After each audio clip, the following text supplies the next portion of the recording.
Right. Hello, everybody. We are letting folks come in.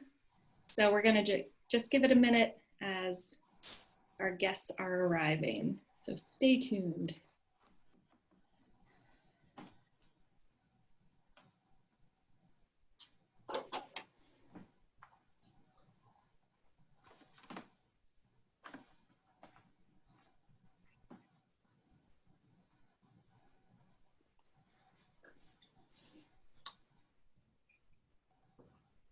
Alrighty.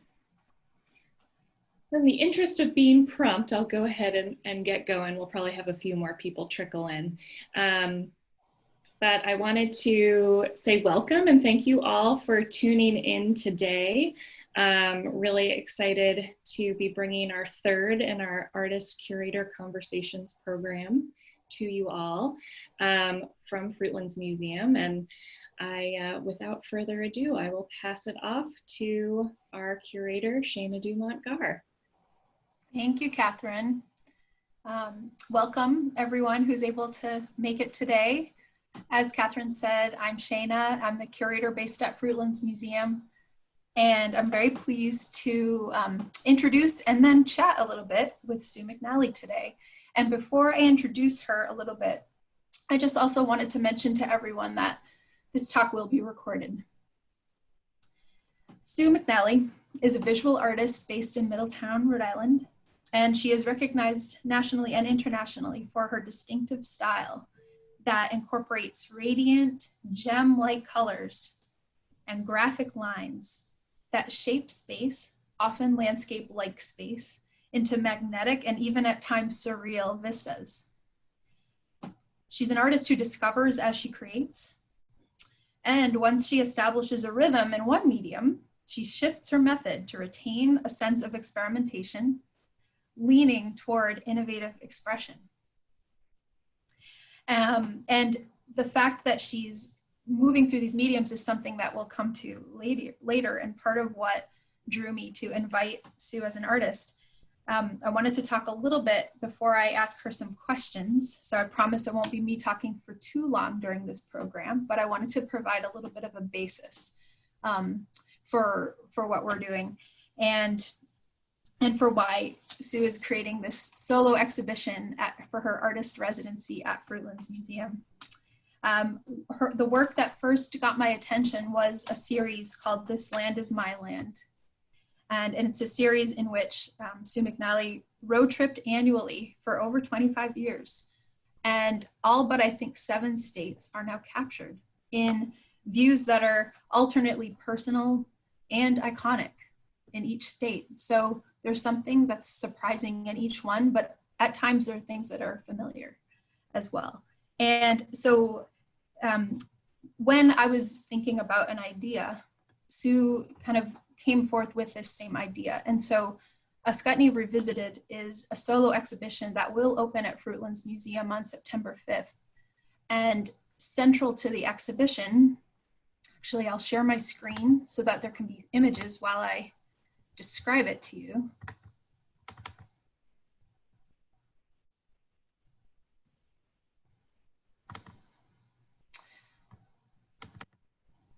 I'm going to go backwards before I go forwards.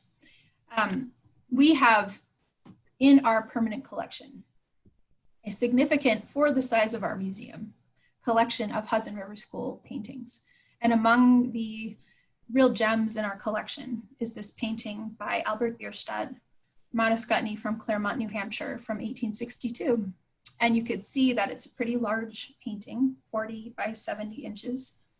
And I was really interested in having a 21st century artist voice in dialogue with this painting. And so that's precisely what has come about. And we'll come back to this painting, but this is the result. And you can see that the dimensions are even larger, which excites me a lot as a curator. And I wanted to just come back now to the landscape at Fruitlands Museum. So for those of you joining us today who might not have had the opportunity to visit Fruitlands, it's in Harvard, Massachusetts, which is just outside of the 495 Beltline. It's about an hour outside of Boston. And it's one of the few places in New England where you can find a panoramic view of the landscape. New England is such a special place for landscape, like really any place you go. Anywhere you go, you'll find something really special about the landscape. But for New England, panoramic vistas are not one of the things usually on people's lists. So this is a view which has the signature rock wall and the beautiful mountains beyond. You can see mountains in central Massachusetts and in New Hampshire as you stand in one spot. And so as a curator, I wanted to find a way that we could dialogue and connect our painting collection that is historical and often, frankly, sentimentalized and kind of fixed in the past with something that's really dynamic and a dynamic relationship. So a balance of an actual place with this dialogue with the artist, both about material and about place. Here's another view of Fruitlands. And this is a little bit closer into the museum buildings. So that first brick building on the right is where her exhibition will be in an art gallery, but there will also be some stained glass sculptures that are custom made with this landscape and this vista in mind. And there are a few other historical buildings down the hill. We have a historic Shaker house, and the Shaker influence is something I think that Sue has responded to. Also at the very bottom of the hill, the tiny red house is the Fruitlands farmhouse, which is home to an 1843 transcendentalist utopian experiment that was short-lived, but very legendary. And we also have a Native American gallery, the brick building just beyond the art gallery. And so one of the very special things about bringing Artist-in-Residence to Fruitlands Museum each year is the opportunity to have creative voices dialoguing with this really unique place. And so now I'm going to be turning a lot of this conversation to Sue. She'll be speaking way more than me, we plan. And so I would like to begin with what might seem kind of an obvious question, which is, what was it like to consider Albert Bierstadt and to respond to both his painting and the place as it is today in 2020 and 2019? Excuse me. Well, throughout my years of painting, I've spent a lot of time looking at artwork from the Hudson River Valley, 18th, 19th, 20th century landscape painters.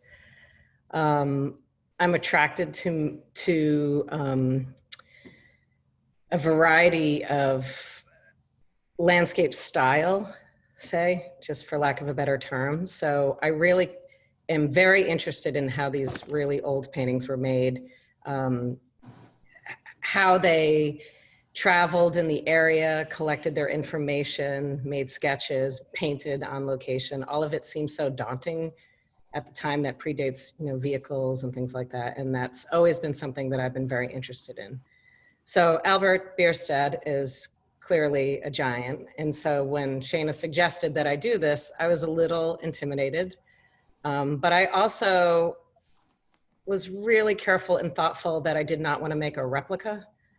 I'm not interested in remaking paintings of other paintings. That doesn't really work for me. I've done it of my own paintings periodically, which I find challenging for a variety of reasons, especially with large gaps in time when you painted one and then you redo it many years later. But what I found most challenging was, one, you cannot access these locations. They're private property. I've been in this area many times over the years, and more recently with some friends who did a little recon for me to see if I could actually get to that location, but you can't, it's private property. So I decided that what I wanted to do is use the painting to create a representation of Bierstadt's painting so that you can look at it and you can see the commonality. You can connect them and look at them and say, this is, hopefully it reads that my version is clearly a representation of his painting. So a few things that I've been working on personally at this time. I'm in a really big shift in how I work, which is very hard for me to identify. I'm sort of in a place where I can't see my own work. And I always describe it as, you know, when you look in the mirror and you have your days when you're like, man, I'm pretty cute. And then you have your days when you're like, oh, I'm totally ugly. And it's like, you can't see yourself. You cannot be objective. And I think that's how I feel about everything I'm making right now, probably for the last 2 years.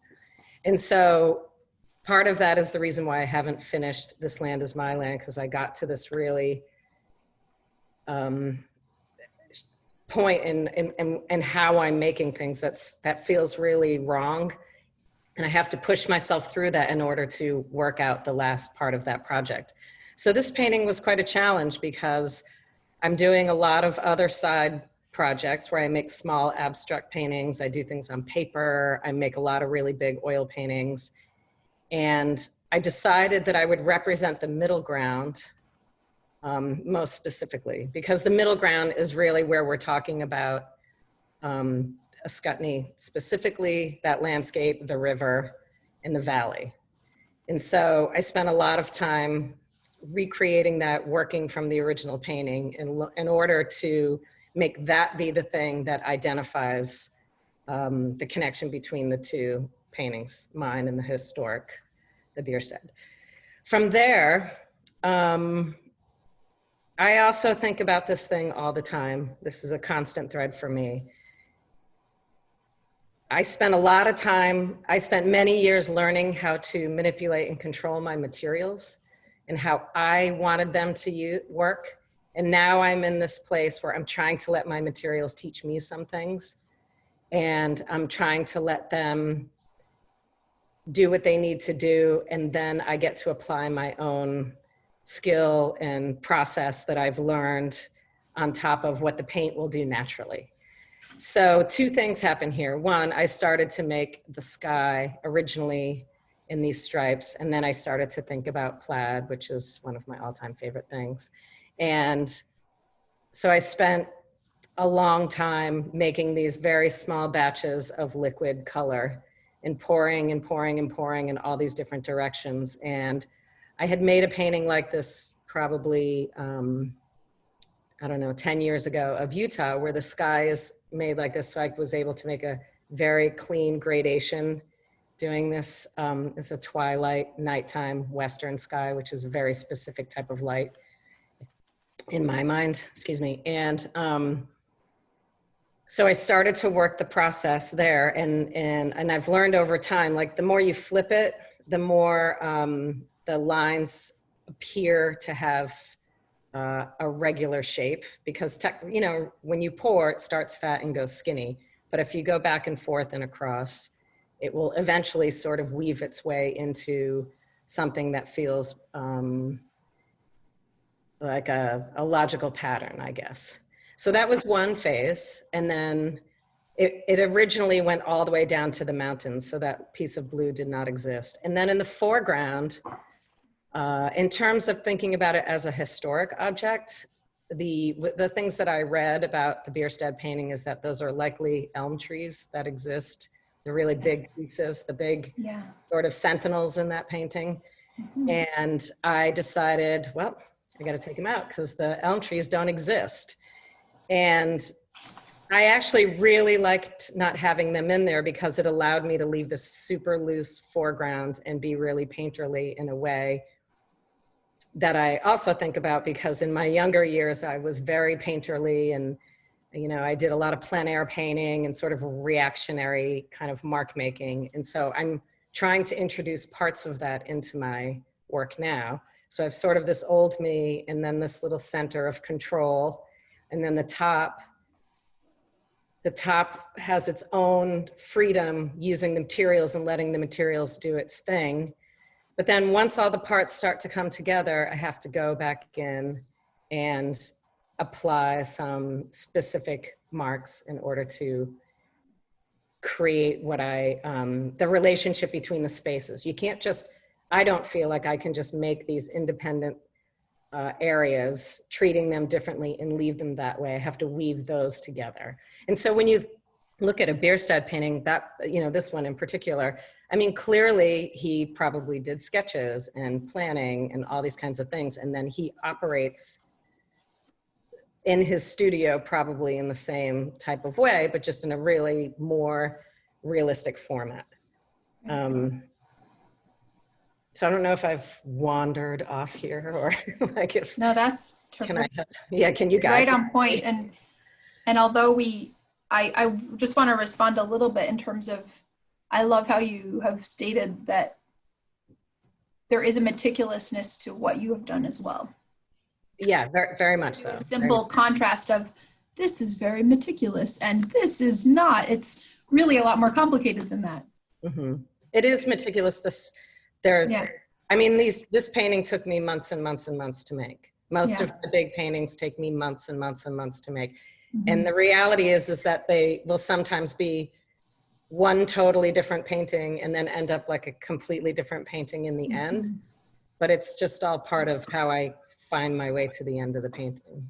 Yeah, it's a beautiful evolution. And the fact that you turned it while you poured the sky creates that play.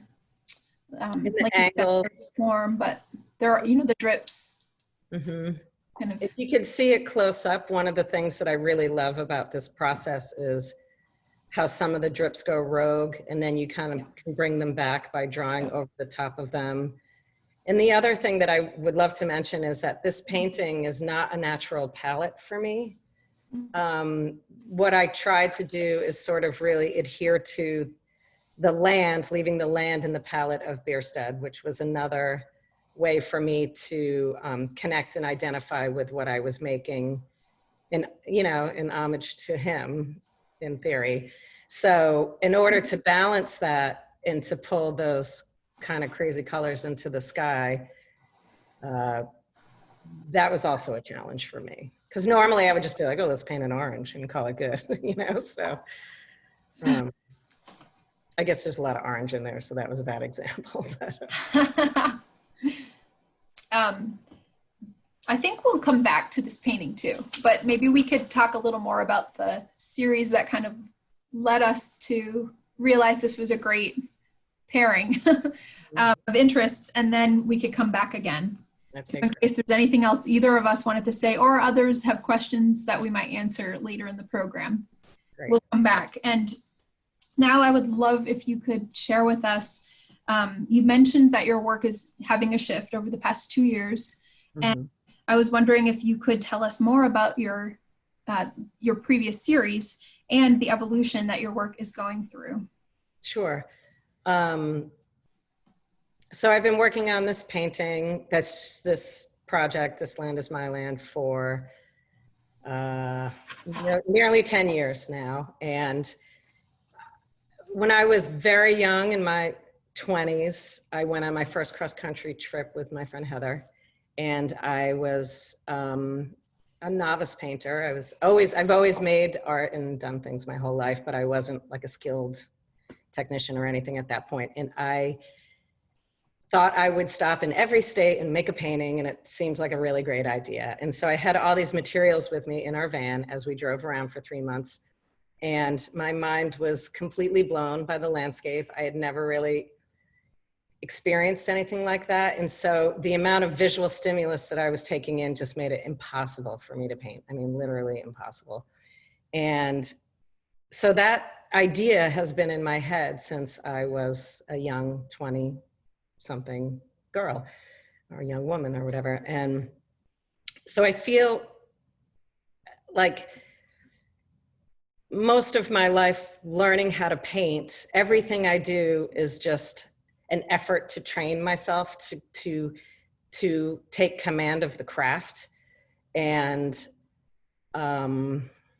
it's, early in plein air painting, it's the same thing. You're reacting, and you have to be responsive and not worry about representation necessarily. You're thinking about light and color and form, and that's like happening very quickly. So then I always wanted, I over the years kind of painted, and by the time I got to 2010 and decided that it was time for me to start this project, I had a show at the Newport Art Museum, and I made some big paintings for that because they gave me a very big room, and I was really intimidated by it.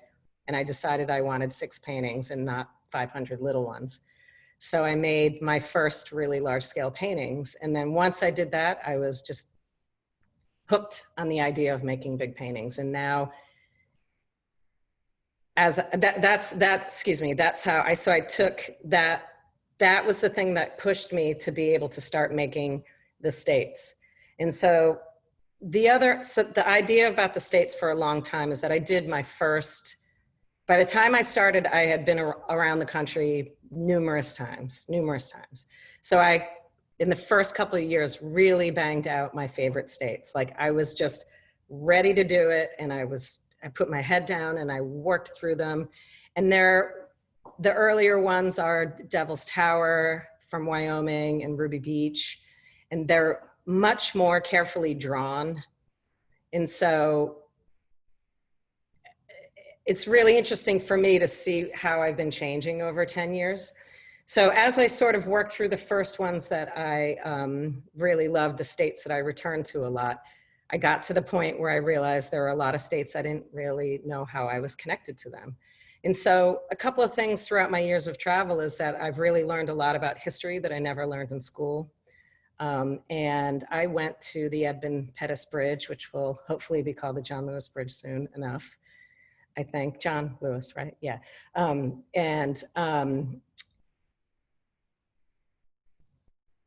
I was there and I was really struck by that location. It was really overwhelming to stand in a place that has such a really significant historic place in our American history that I really knew nothing about. I wasn't really taught a lot about that in school. And so this is one of the rare paintings. I chose this because this is one of the rare things that has a man-made object in it, because the bridge is really iconic and I feel like it speaks volumes about what I was experiencing there. And the people in the town were totally friendly, and there's all these like super interesting little grassroots museums and things that people have just kept alive and running them independently. And it just had a really great feeling. So that became some of the paintings that that became my focus at certain times, trying to figure out how I would represent a state on a sort of broader scale and beyond just picking my favorite beach, which I did in a lot of locations. So can you switch to not the Yosemite? Yeah, this one. So this is after Birchfield for Ohio. So Charles Birchfield is from Ohio, and he's one of the painters that I looked at when I was young, and also as an older person, really understanding the value and the complexity of his work. And so I took a very small watercolor of his and I made a giant oil painting of it. And this is that painting. And I did add some other elements. That tree in the right-hand side, the straight long element, that is, that's sort of a device that I like to use to place the viewer inside the composition. So even though I really kind of followed Birchfield and the marks that he makes and the language that he uses, and I tried to use my own skill and language to create a version of this. So that was another way that I could represent a state, by talking about my connection through my love of art and my attraction to other painters. And then Yosemite is just, it's Yosemite. I mean, what can you do? I also did another California of Death Valley, which is a place, when I was probably 7-ish, maybe, my family and I drove from California to New England, and we went to Death Valley and all these other places. And I don't have a lot of memories, but I'm pretty convinced that it stuck in my head, and that's kind of part of what hardwired me to want to do these things. So Yosemite is just, a mind-boggling location, and I figured I'm just going to do the one that all the greats have done. It's an amazing view, it's beautiful, and how do I give it the twist? And the pink sky felt normal, and the purple tree feels good, and so those are sort of good little slice of that project for me. I felt to represent sort of broadly what I think about. I love how some of them are you know, the great views, and some are really unexpected views. I think that's a wonderful characteristic of the project, of the long-term series. And you had mentioned, as you described your series, that the craft and the pushing yourself within a medium and the skill that you have built really does help push forward in your decisions about what you paint.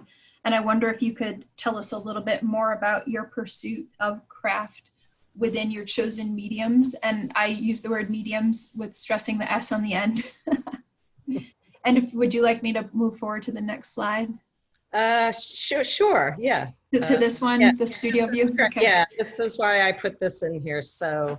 Yeah. Crafts, like I think I'm really subconsciously think about craft mostly, because what I'm always trying to do is make a better painting. I'm always trying to learn something new. Part of why I stalled at the end of 42 paintings in the States is because I was feeling bored. I was feeling like, I'm like, well, now I'm just gonna make Alabama, and what do I do? And get it done and be done with it. And it's not challenging, and I really, really, really like to learn new things. So I put this in here because in the bottom little one that's sitting on top of the paint can is a painting that I did half plein air and then half in my studio probably 15 years ago. My husband and I bought a piece of land in the middle of nowhere in Utah, and we go live on it for a while every year. And when we first got it, I was painting outdoors, and then I kind of transitioned into starting things outdoors, messing with them in my studio, to then like being a full studio painter during that time. And so this painting, I've always really loved that small one. And the painting next to it, the big red one, is the same form in a way. It's desert form, but it's a totally different kind of cactus. It's New Mexico cactus cholla, which I love.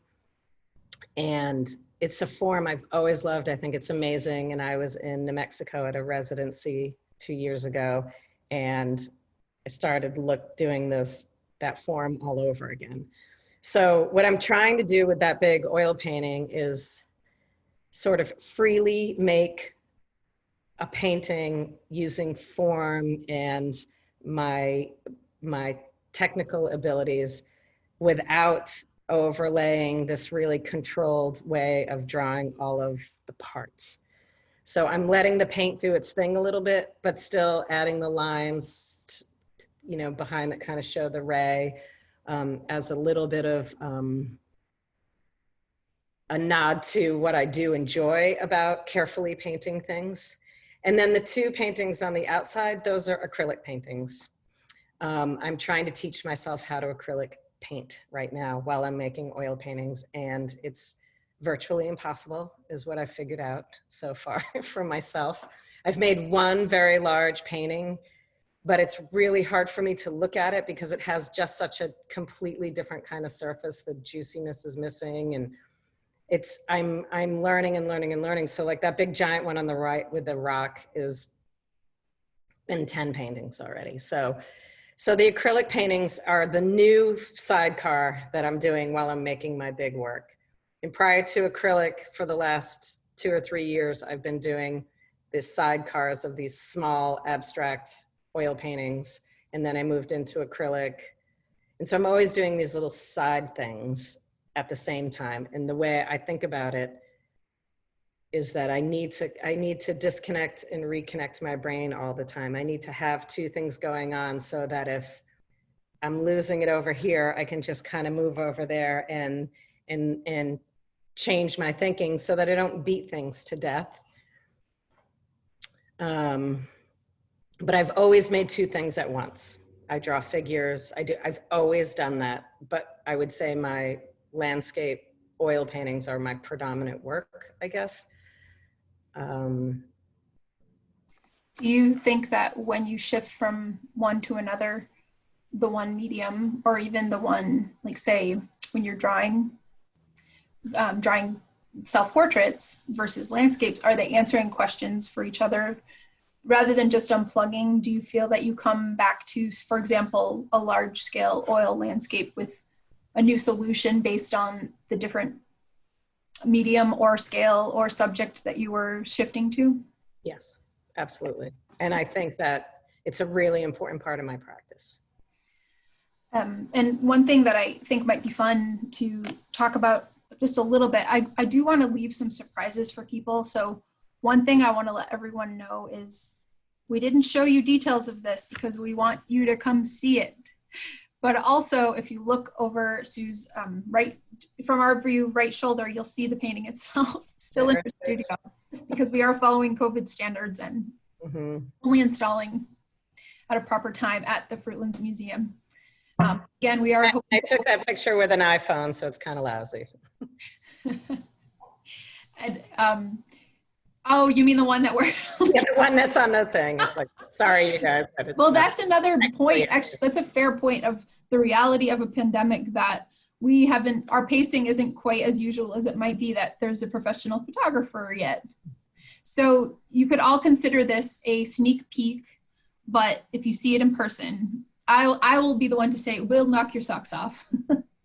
And another thing I thought, Sue, that it might be fun to let everyone know is that in addition to this relationship between the Bierstadt and your new painting, you are developing some stained glass sculpture as well. And you don't need to give it all away, but if you'd want to provide us a little bit of your thinking and your planning as we prepare to unveil it to the public on September 5th. Okay. Total honesty. No,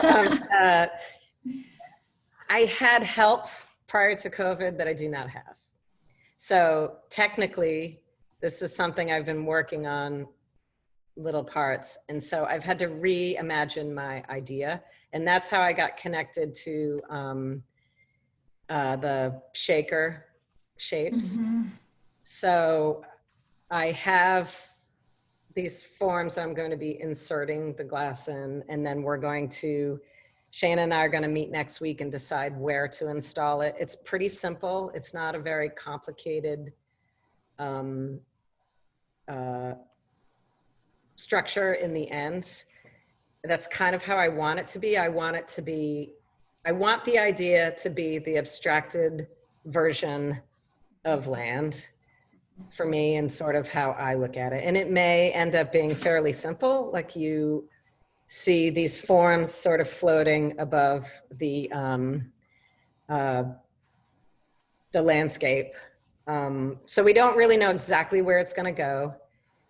It's not super complicated. I'm not painting the glass. I'm not crafting the glass that way. But in the end, I think my idea is a little bit like land, sea, sky, somewhat. So I'm really nervous. I'm not going to lie. This is a real stretch for me. This is a stretch for me. It's a real stretch. It's been a real challenge. I've been cutting glass, chopping it up. I've got like hundreds of little pieces of glass. I've just been cutting. Perfect. You're right next to your glass. I know, and trying to figure it out. And it's sort of how I operate. I'm really good at the 11th hour on some level, like I hope.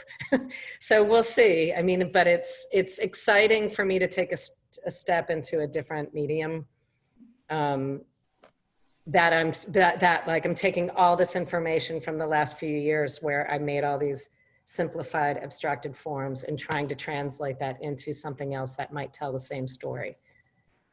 And I think as a curator speaking about your work, part of where I find just really the brilliance of your work and something you have to share as a creator with the world is about color. And so the colors, you've held up one of the colors, they're all very brilliant colors similar to what you see in the paintings. And like many of us during the pandemic, we've created very elaborate plans. And yes, a lot of plans had to either be canceled or rerouted or pivoted significantly. But I do love how color will be such an important thing. And also this idea of the indoor and outdoor connection, where, people could come and look at your work and there could be a list of things that they respond to. And I think on a lot of people's list, it really would be this brilliant use of color. And I think when they see that you're working in these different mediums, the stained glass will not be technically representational, but like you said, it's an abstraction of the landscape and this echo of the landscape and with color. Mm-hmm. So I think one of the things about Fruitlands that is special is we are relatively rural and we have a lot of space, and it's a wonderful way to enable people to experiment. And so the stained glass is a way for you to experiment, but I think people will be really excited when they come to see it. Mm. I'm really excited that we've figured out a lot of the technical issues. That's been a big thing for me because I didn't have the technical help that I was originally going to have. So, That's right. Yeah, I think so. We'll see. Yes. I feel it's, you know what, this applies to what I talked about before. It's really impossible for me to see whether or not it has value because it's just, my head is in a funny place where I'm really changing and it's really a complicated place to be. I know that the other side is incredible and I love the process. Is really challenging, but it's, you know. Well, I think it's really important and beautiful that you're kind of expressing that vulnerability. And I've heard a lot of people bringing up that word liminal, like the liminal space, like a doorway from one place to another. I think a lot of people feel like that. And the fact that your transition of the way you work started pre-pandemic, it's related to different things, but a lot of people could relate to that too. So I think it's really interesting and positive that you're sharing not only the things that you've completed, but some of the complexity of process. Mm-hmm. Along with process often comes this gap of recognition of what you've created. But I can with confidence say that what you're creating is remarkable and it's going to look just fantastic when we're there. And so with that, I'm excited. With that, I think we'll welcome Catherine back because we welcome questions from our participants, and we know we received a few other questions in advance, so we can continue the conversation. So for those of you who are joining us and you would love to see another slide again, I can share my screen again, or we could keep it with Sue's studio backdrop. So please type it in, and Catherine will share questions with Sue. Yes, thank you. And thank you both for that great conversation and presentation.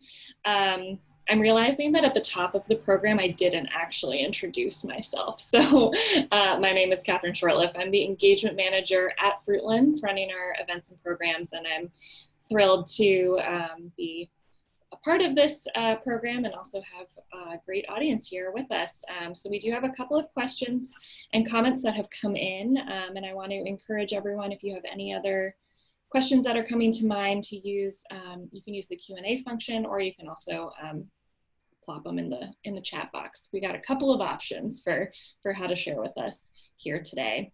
But I'll start here with a question kind of reflecting on the strong perspectival effect of the sky that you've painted, Sue, and understanding that you turn the canvas, probably working on the floor, question mark. You must have had multiple perspectives on the painting and canvas, which it inspired me, the question asker, to turn my computer upside down to see what it looks like with the sky on the ground. Is that true to your process of using floor space, or how did that work for you? I don't put it on the floor. I have a variety of nails in the wall, and I hang it in a bunch of different ways, and I flip it and move it. But I do spend a lot of time looking at my paintings upside down, sideways. And I used to have a really awesome giant mirror that I broke. And I used to look backward at things. And I have looked at that painting 1,000 times upside down. And that is part of how you solve form sometimes, for me, or part of how I solve form and compositional problems, is by shifting things around. So no floor, but yes, I totally look at it in a million different ways. So I'd like to shift back to the title of the series that you've presented here, This Land is My Land, and ask kind of how you came to that title and the meaning that that has held, especially as the project developed over so many years, and maybe the meaning could have changed over that time as well. Yes, has definitely changed. I originally had ideas of I'm not sure how to say, I was young and I thought, because I've always had that title in my head, and it's clearly, you know, we all recognize this land is my land, this land is your land, you know, it's a song, we all know it. And I also really love that music. I've read a bunch of, you know, books from that era, and I thought about it that way, like I was sort of being an American on some level. But over time, I've come to understand that it's really my personal relationship with this way of life. And what I've learned by going all over the country, like I often feel that I'm lucky enough to have a pretty broad perspective of the different cultures and communities that we have in this country. That makes it really hard for us at times. And it's my land. I say my land, not in ownership. I say my land in terms of relationship. And like I was saying earlier, how I've learned more about history through this process, and, you know, excuse me, current history and past, and, you know, about, you know, different religions and all kinds of things that happen, and why ranchers, you know, how they use the land, and why the miner might want to use the land, and why, you know, we might think that's a really bad, environmentalists would fight that, and all those sort of complex relationships. I feel like I've been lucky to experience a lot of that, and it builds a perspective for me as a woman in my 50s that has, I'm lucky to have that perspective. And I'm not saying that I know every single part of the country that intimately, like there are holes, definitely. I still never have been to Hawaii. I will go there. That's the gravy on the end is what I always say. But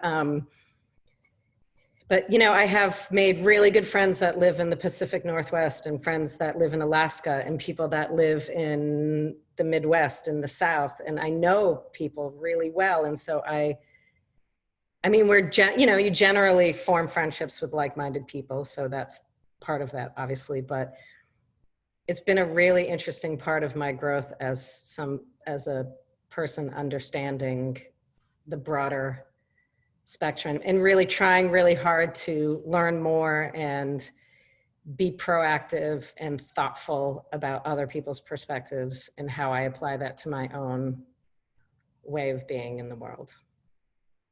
So that's what that title means to me now. It's my personal experience wandering around. Thank you. That kind of question of ownership versus relationship reminded me of something you said earlier when you were describing Ascutney Revisited, and the fact that that land is private land that you were unable to access. Mm-hmm. So I'm kind of, in jumping off from that last answer, curious how that public versus private has also contributed to that thought process that is now the meaning from your title, if that makes sense. Yeah, no. I mean, there's a lot of public land out there, and we are really lucky to have access to it. And frankly, that is where I am absolutely blown away by the efforts of certain people to try and blow up our public lands. And it makes us really unique, and it's incredible. I mean, the land that's preserved is just amazing. Like the animals that are preserved, the access, like even, you know, Edward Abbey would be, you know, you roll around in his grave that people can drive through arches, but I'm sorry, they've contained it to a certain level till that guy went in and pushed the rock off, but that's a different story. But they've contained enough so that a lot of people can actually have this incredible experience with nature. And they might be getting out of their car, experiencing it and getting it back in. But you know what? There wasn't that access before. So someone like me, my husband and I, we go deep into public lands and we don't see people for days. I've been on, you know, the deserts, the mountains, the Mexican border, the Canadian border. I've been on rivers, like all over the place. And it's like, you can go and be places where you don't see anyone. And that is really something that's very unique for us. And we're lucky, in my opinion. And one question, just a distinction that I thought would be interesting to make is, someone might ask, is this new painting part of your series? And it's not. I mean, you and I both know that, but maybe you could speak a little bit to why. And it kind of does relate to this idea that you're expressing right now, that the land in this land is my land, is all public land. Well, no, not, that's just not one necessarily. Yeah. Yeah. I'm sorry. No, it's okay. Because I like the idea that part of what you're painting is an elegy and an omission, like a absence, something. No humans. Elm trees, absence of an exact snapshot of that exact location. There's a little bit of imagination being, so to me, speaking probably wrongly, but in my opinion, the slight play of the paint is the imagine part. You know, the wow, I really wish I could stand exactly where he was, but I can't part. Yeah, you have to make concessions because the land has changed. And you know, actually the last two paintings that I have that are the newer ones, if I could show one of those right now, because that's a really, for me, a good example for me to illustrate what we're talking about right now, like that, to show the difference. So maybe if you could show that one with the big white tree and the two blobs. Yes, let me share my screen and because take us back. Yeah, that one. This painting that she's about to show is where I'm working, is how I'm working right now. Is it this one? This one, yes, this is one. This one is the other one. So what these are is these. It's trying to, again, let the material take control of me a little bit. But what I'm doing is I'm using this like 30 years of visual language that's just trapped up here. Like I can paint a tree with my eyes closed and the stump and the rocks, and I can do all that. And so it feels like a physical interaction with the painting in a really different way than when I'm representing a specific place where I have to adhere to the drawing in a sense in order to make sure that it is readable as that location. So this one, and then do you mind flipping to the next one? And these are this is very experimental for me. So I'm using the same forms to make totally different places. So one is in the woods and one is in the ocean. But I feel like I'm letting the paint do its thing. I'm using the same sort of forms that I've used millions of. These forms are in Yosemite, you know, so it's like I had to specifically look at something and draw it for a really long time and paint it for a really long time in order to now attempt and I'm not even sure how successful I am. I probably have 10 paintings in this world where I'm letting them just be imagined.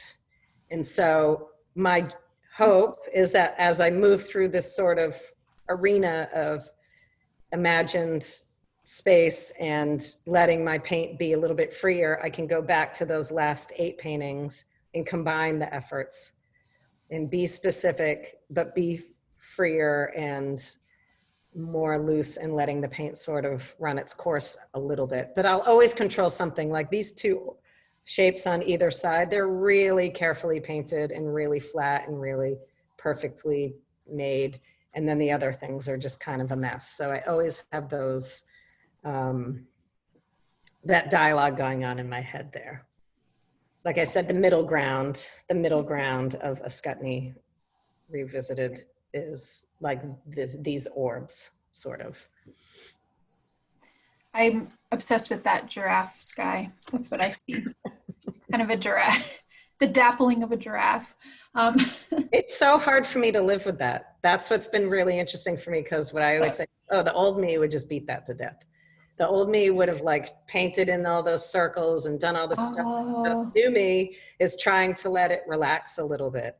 And so, but I still want some of the old me in there. I'm just not sure where that balance is. That's the part that I can't see. I'm not really sure what's happening. And you're working on it. I'm working on it, yes. By painting and drawing. Yes, quite a bit. That's a great segue into the next question, actually. We have a painter's question from the audience. I like that. It says, Sue is adding acrylics to her quote toolbox. Is there a particular reason for that? Maybe health? Question mark. No, no, I don't really think about the health too much. I'm actually pretty careful in my studio, and luckily I'm a little obsessive. So I've talked to my doctor 1,000 times about whether or not I'm poisoning myself, and she basically rolls her eyes at me. But acrylic, this has a background of acrylic, and then I ended up painting oil over the top. The reason why I'm trying acrylic is because I have no idea how to use it, and it's really hard. So when I was in Carrizozo, New Mexico at that residency, the Carrizozo Artist-in Residency, I was there, and I got acrylic before I went because I was traveling and I had paper, and I was like, perfect time for me to learn how to use acrylic. And I bought these really lousy acrylics because I didn't really know what I was doing, and it was all super shiny and blah, like I just didn't like it. And then through that time in New Mexico, different people told me about some other materials. So I've been using this other type of paint where you mix the pigment in with the emulsifier, so you can do matte or shiny. Like there's a lot more control, but I'm doing it because it's a massive challenge, and I'm super into challenges. I really, like when I make giant, those 10 years of making huge paintings, I just turned around and the next 2 years made tiny paintings, because it's really hard and it's really exciting to be challenged like that. Great. All right.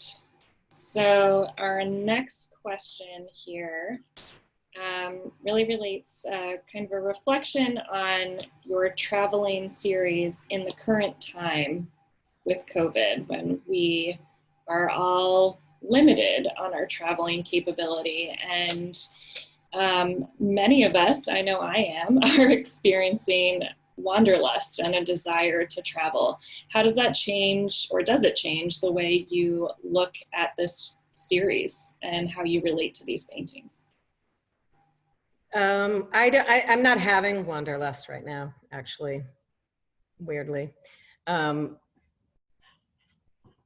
My husband just surprised me today with 3 days in Maine hiking, and I'm like, oh, you know, but we're going at the end of the month. We're going to Baxter State Park. It's awesome. We're going to live outside for 3 days like we always do. But I travel a lot. And actually what I'm finding COVID is doing for me is it's just forcing me to stay home and be in my studio every single solitary day, which I am. I work a lot. I make a lot of stuff. I'm not doing that, but I'm always traveling and going places and changing my perspective, and then having to come home and get my head back and figure out how to do this and that. And right now I'm just moving along slowly. I haven't been anywhere since January.